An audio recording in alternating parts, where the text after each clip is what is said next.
छत्रपती शिवाजी महाराज आणि कविभूषण यांच्या पराक्रमाची गाथा सांगणाऱ्या शिवराज भूषण या महानाट्याच्या मालवणातील 4 प्रयोगांना रसिकांच्या मिळालेल्या हाऊसफुलच्या आशीर्वादानंतर आता या महानाट्याने डिसेंबर महिन्याच्या दुसऱ्या आठवड्यात सिंधुदुर्गात 5 प्रयोग सादर करून व्यावसायिक रंगभूमीवर पदार्पण करण्याचे ठरवले आहे। शिवराज्याभिषेक वर्धापनदिनी मालवणात 4 प्रयोग सादर केले गेले। डिसेंबरच्या दुसऱ्या किंवा तिसऱ्या आठवड्यात या महानाट्याचे 4 प्रयोग होणार असून त्यानंतर मुंबईमध्ये 3 प्रयोग आणि पश्चिम महाराष्ट्रासह गोव्यातही प्रयोग सादर केले जाणार असल्याची माहिती श्री शिवराज मंच मालवणचे प्रमुख व महानाट्याचे निर्माते श्री भूषण साटम यांनी पत्रकार परिषदेत बोलताना दिली। व्यावसायिक दृष्ट्या पदार्पण करणं ही अख्ख्या आमच्या सगळ्या मालवणवासियांच्या दृष्टीने या सर्व शिवराज भूषणच्या टीमने खरंच भूषणावह आणि अभिमानास्पद गोष्ट आहे की मुख्य म्हणजे या नाटकाचं वैशिष्ट्यच हे मुख्य आहे की या नाटकातील सगळेच्या सगळे 60 कलाकार त्यातले सगळे तंत्रज्ञ हे या कोकणातील आहेत, या मालवणच्या मातीतील आहेत, या सिंधुदुर्गाच्या मातीतील आहेत जिथे शिवाजी महाराजांचा अजोड आणि वैभवशाली पराक्रम घडलेला आहे। हे आपल्या सर्वांच्या आणि आमच्या अख्ख्या सिंधुदुर्ग जिल्ह्याच्या दृष्टीने भूषणावह गोष्ट आहे। तेवढीच अभिमानास्पद गोष्ट या महानाट्यामध्ये काम करणाऱ्या प्रत्येक कलावंतासाठी आहे। आणि ज्यावेळी आम्ही व्यावसायिकदृष्ट्या आता पदार्पण करतोय त्यावेळी त्यामध्ये जे आम्ही सुरुवातीला आपण म्हणालात की त्याचे जे प्रयोग होते ते आम्ही अगदी नाममात्र शुल्कामध्ये इथे ठेवले होते, पण या पुढील प्रयोग आहेत ते व्यावसायिक दृष्टीने आम्ही ठेवल्यामुळे त्याचं जे शुल्क असेल प्रयोगांचं शुल्क ते व्यावसायिकदृष्ट्याच त्याचं शुल्क असणार आहे। आणि शिवाय त्यामध्ये महानगरांमध्ये पण जे प्रयोग होतील त्यावेळी बुक माय शो सारखे वगैरे जे तिकीट विक्रीसाठी जे पार्टनर्स अवेलेबल असतात किंवा उपलब्ध असतात त्यांचा वापर करूनच अत्यंत व्यावसायिक आणि नियोजनबद्ध रीतीने त्याचं सादरीकरण होईल। आणि हे सगळं सादरीकरण असताना आम्हाला शिवशंभू विचार मंच म्हणा किंवा तिथल्या शिवप्रेमी संघटना म्हणा किंवा इतर सगळ्या गोष्टी आम्हाला अतिशय मोठ्या प्रकारे मोलाची मदत करतात की ज्यायोगे या नाटकाचा प्रसार अधिक आम्ही व्यापकतेने अख्ख्या महाराष्ट्रात नव्हे, सिंधुदुर्गात नव्हे, महाराष्ट्रात नव्हे तर अख्ख्या भारतभर पोहोचवू शकतो। आणि अतिशय त्याची एक महत्त्वाची गोष्ट म्हणजे हे नाटकच मूळ आधी कविभूषणांवर आधारित आहे, कविभूषण आणि शिवाजी महाराज। तर कविभूषणांचा जन्म जिथे झाला म्हणजे ते तिकमापूर म्हणून गाव आहे, आम्ही त्या गावामध्ये पण आम्ही प्रयोग करण्याची आम्ही त्या दृष्टीने संपर्क चालू केलेला आहे। आणि कविभूषणांच्या तिकमापूरमध्ये किंवा कानपूरमध्ये या नाटकाचे प्रयोग हमखास होतील याची आम्ही तुम्हाला आज ग्वाही देतो, एवढी त्याची तयारी केलेली आहे। इथे मालवणमध्ये झालेले आहेत शिवराज भूषणचे आणि त्याला खूप चांगल्या प्रकारे आम्हाला प्रतिसाद मिळाला।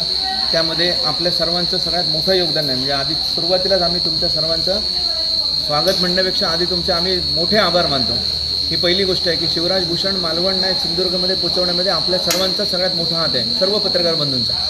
आणि याच्या पुढे जे आम्ही प्रयोग करतोय ते आम्ही आणखी वेगळ्या लेवलला करतोय। ते महानाट्य कसं जास्तीत जास्त त्याची व्यापकता वाढवता येईल, शिवाजी महाराजांचे विचार अगदी तळागाळापर्यंत कसे पोहोचवता येतील त्या दृष्टीने हे नाटक फार महत्त्वाचं ठरणार आहे, हे महानाट्य महत्त्वाचं ठरणार आहे। म्हणून मग आम्ही काय केलं की या नाटकामध्ये दिग्दर्शकांनी खूप चांगल्या प्रकारे वेगवेगळ्या प्रकारचे ॲडिशन्स केले आहेत की ज्यामध्ये त्या नाटकाची परिणामकता अधिक वाढेल, ते अधिक चांगल्या प्रकारे आपल्या समोर येईल। म्हणून मग आम्ही जे काही घोडा वगैरे जे काही आम्ही सतत बाहेरून घ्यायचो त्याच्याऐवजी आम्ही तो घोडा आता आमच्या शिवराज मंचाचाच आम्ही एका टीमचा भाग बनवलेला आहे की ज्यायोगे आज त्याचा आपण सर्वांच्या मदतीने साक्षीने नामकरण पण केलं कृष्णा म्हणून, आणि तो घोडा याच्या पुढे नाटकामध्ये दिसेल। याचाच पुढचा भाग किंवा याचीच दुसरी बाजू म्हणजे शिवराज भूषण जे नाट्यप्रयोगाचे जे महाराष्ट्रात आम्हाला प्रयोग करायचे आहेत त्याची सुरुवात आम्ही मालवणमधनं केली आहे। त्याच्या दुसऱ्या भागात आम्ही या महानाट्याचे प्रयोग अख्ख्या सिंधुदुर्गामध्ये करतोय। कुडाळ, सावंतवाडी, वेंगुर्ला, दोडामार्ग आणि कणकवली या ठिकाणी आम्ही याचे प्रयोग करतोय। आणि हे प्रयोग करत असताना आम्ही हे दुसऱ्या पातळीवरती करतोय आणि हे प्रयोग झाल्यानंतर त्याच्यात मागोमाग ताबडतोब मुंबईचे प्रयोग चालू होतील। आणि मुंबईचे प्रयोग झाल्यानंतर मुंबईमध्ये 3 प्रयोग आहेत, एक दादरला शिवाजी पार्कला आहे, दुसरा प्रयोग आहे गडकरीला ठाण्याला आणि तिसरा प्रयोग आहे विश्वनाथ भावे वाशीला। ते प्रयोग झाल्यावर त्याच्या तिसऱ्या टप्प्यामध्ये आम्ही पश्चिम महाराष्ट्राचा दौरा करतोय।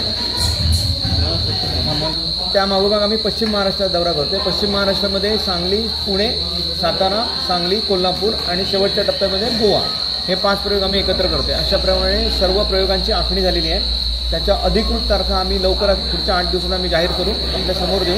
ते आपल्या सर्वांच्या मदतीने त्या सर्वांपर्यंत आम्हाला पोहोचवणं शक्य होईल। आज आपल्याला बोलवण्याचं खास कारण मुख्य म्हणजे या कार्यक्रमाचे या महानाट्याचे जे सगळ्यात महत्त्वाचं अंग आहे की ज्यामध्ये शिवाजी महाराजांचे विचार, शिवाजी महाराजांचा पराक्रम, शिवाजी महाराजांचं नियोजन, शिवाजी महाराजांचा सगळा वैभवशाली पराक्रम ज्या कविभूषणांनी त्या अख्ख्या जगासमोर आणला, त्यांच्या वीररसातनं आणला, त्यांच्या ब्रजभाषेतनं आणला, त्या महानाट्याचा एक सगळ्यात मोठा भाग असलेला या महानाट्याचे पुढचे प्रयोग जिथे होत आहेत हे आपल्याला अवगत करून देण्यासाठी ही खास पत्रकार परिषद आहे.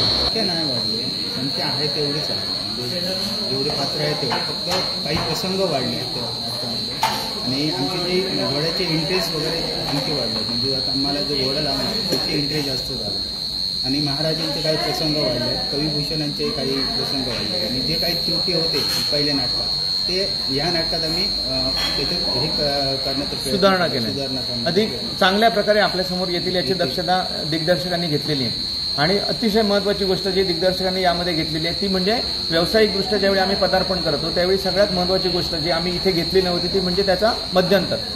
त्या दृष्टीने आम्ही मध्यंतराची आखणी केलेली आहे आणि त्या नाटकामध्ये मध्यंतर घेऊन ते व्यावसायिकदृष्ट्या आम्ही अधिक परिणामकारकपणे सादर होईल. कारण हे नाटक, हे महानाट्य शिवाजी महाराजांचा, छत्रपती शिवाजी महाराजांचा इतिहास अख्ख्या भारतामध्ये पसरवण्यात मोठी मैलाचा दगड ठरल्याची आम्हाला सगळ्यांना खात्री आहे.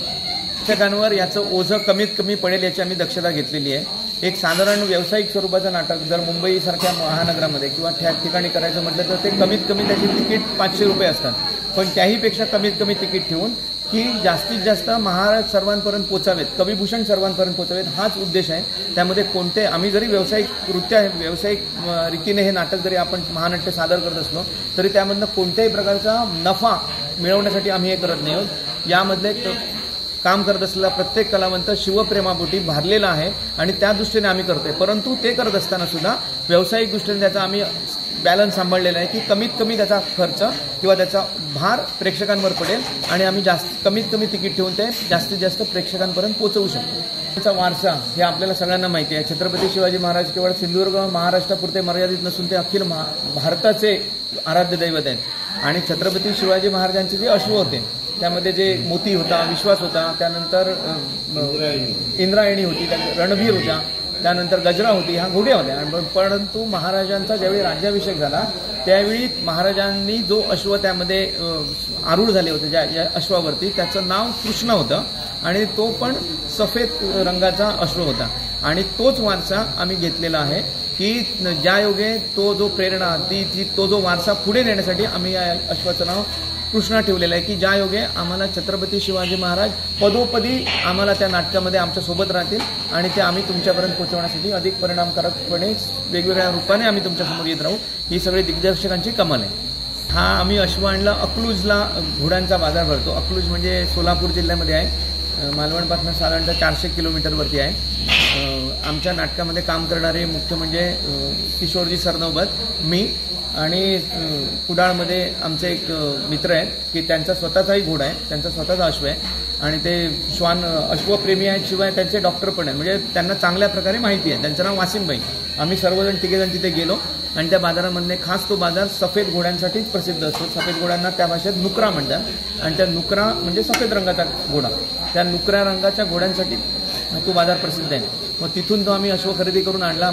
आणण्यामागची संकल्पनाच ही आहे की जास्तीत जास्त आम्हाला जो महानाट्यामध्ये त्याचा वापर करता यावा, अधिकाधिक परिणामरित्या तो आपल्यासमोर सादर करता यावा. आणि दुसरं महत्त्वाची गोष्ट म्हणजे सगळ्यात महत्त्वाची गोष्ट, या हा जो अश्व आहे त्या अश्व आणखीनही बाकीच्यांना घेण्यासाठी आम्ही प्रमोट करू किंवा आम्ही त्यांना प्रोत्साहित करू की असे पण तुम्ही पण अश्व घ्या की ज्या योगे महाराजांचा इतिहास जागवण्यासाठी त्याची मदत होईल. शिवाय जे काय आपण आता पर्यटन म्हणजे सिंधुदुर्ग जिल्हाच पर्यटन दृष्ट्या महत्त्वाचा आहे किंवा तो 1 नंबरचा भारतातील जिल्हा आहे. मग यामध्ये जे पर्यटन असेल ते वेगवेगळ्या प्रकारे आम्ही ह्या अश्वांच्या मदतीने पुढे नेऊ की जे पर्यटन करत असताना सिंधुदुर्ग किल्ला ते विजयदुर्ग, सिंधुदुर्ग किल्ला ते भरतगड, सिंधुदुर्ग किल्ला ते निवतीचा किल्ला, अशा प्रकारे आम्ही घोडेस्वारीच्या काही टूर आम्ही अरेंज करतोय की घोडेस्वारीच्या आम्ही ती पथकं अरेंज करतोय की जर इथून जर सिंधुदुर्ग किल्ल्यावरनं विजयदुर्गावरती जायचं असेल तर मग ते काही 4-5 अश्व घेऊन ते थोड्या अंतराने टप्प्याटप्प्याने ते त्यातले जे कोण असतील इतिहासप्रेमी असतील ते त्याचा वापर करून सिंधुदुर्गापासून विजयदुर्गापर्यंत जाऊ शकतील. असं वेगवेगळ्या किल्ल्यांचा वापर करून म्हणजे वेगवेगळ्या किल्ल्यांना घेऊन आम्ही महाराजांचा इतिहास जागवण्याचा प्रयत्न करण्यासाठी हा सगळा खटाटोप आहे. टाइम्स डिजिटलला लाईक करा, शेअर करा, सबस्क्राईब करा आणि बेल आयकॉन दाबायला विसरू नका. Times digital.